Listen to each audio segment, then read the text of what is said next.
मैं एडवोकेट अब्दुल बसीर, मैं शेरशाहवादी यूनिट को रिप्रेजेंटेटिव करता हूं और मैं कहना ये चाहता हूं कि हमारे साथ आज़ादी से लेकर आज तक नाइंसाफ़ी पर नाइंसाफ़ी, आज तक हमें इस शेरशाहवादी को किसी भी प्रकार से किसी भी पार्टी ने आगे बढ़ने का मौका नहीं दिया।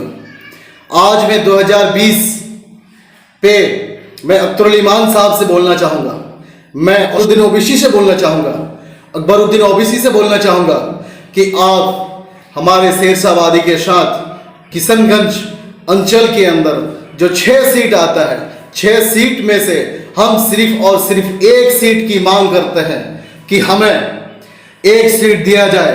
अगर हमारे साथ इस प्रकार की नाइंसाफ़ी होती है तो फिर हम शेरशाहवादी जो है किसी भी प्रकार से हम अपनी वोट को हम मीम को नहीं डालकर हम अपने और पार्टी को ये वोट करेंगे। और मैं आपसे एक चैलेंज भी करना चाहता हूं कि अगर आपने हम शेरशाहवादी को एक भी अगर सीट नहीं दिया, हमारा लगभग 2,70,000 वोट है हम शेरशाहवादियों का और 2,70,000 वोट हम किशनगंज के किंग मेकर में गिनती में आते हैं। अगर 2,70,000 वोट जिसको करेंगे वही जो है यहाँ से विजय होगा और वही यहाँ से। आप इतना दावा कर रहे हैं, क्या आपके साथ किसी प्रकार का कोई वादा किया गया था?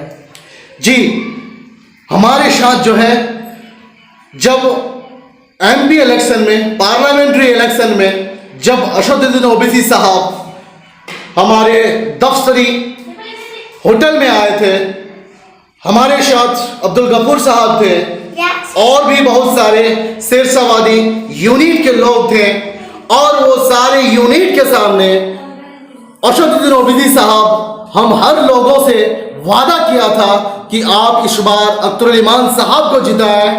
आने वाला समय में 1 सीट जो है मैं आप शेरशाहवादी को दूंगा।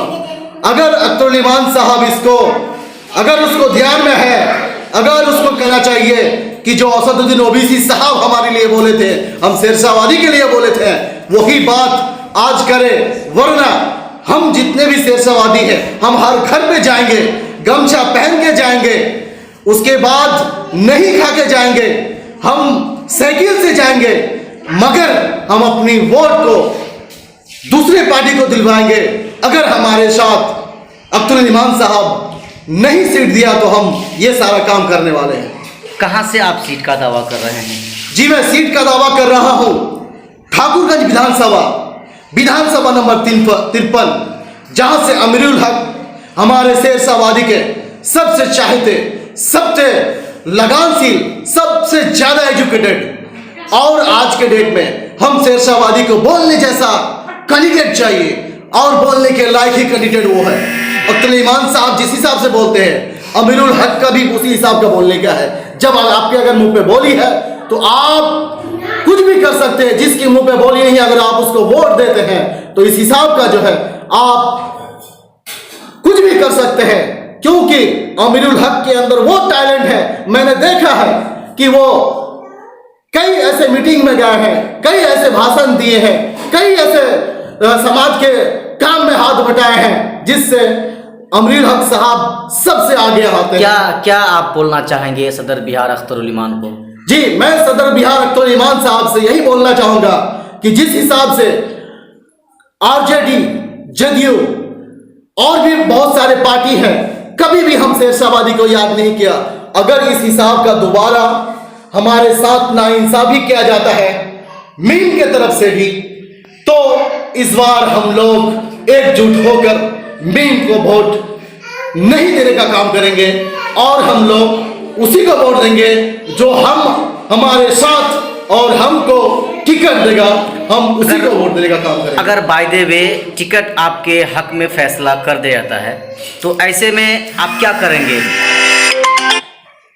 ऐसे में जो है अगर हमारे हक में टिकट मिल जाता है तो हम इस शेरशाहवादी यूनिट की तरफ से कहना चाहेंगे कि हम जो है शेरशाहवादी ही सिर्फ नहीं, बाद बाकी जितने भी लोग हैं, जितने भी कौम के लोग हैं, सारे कौम के लिए हम मिलकर काम करेंगे। आज हम शेरशाहवादी किसी भी चीज में पीछे नहीं है और ना ही हम रहेंगे।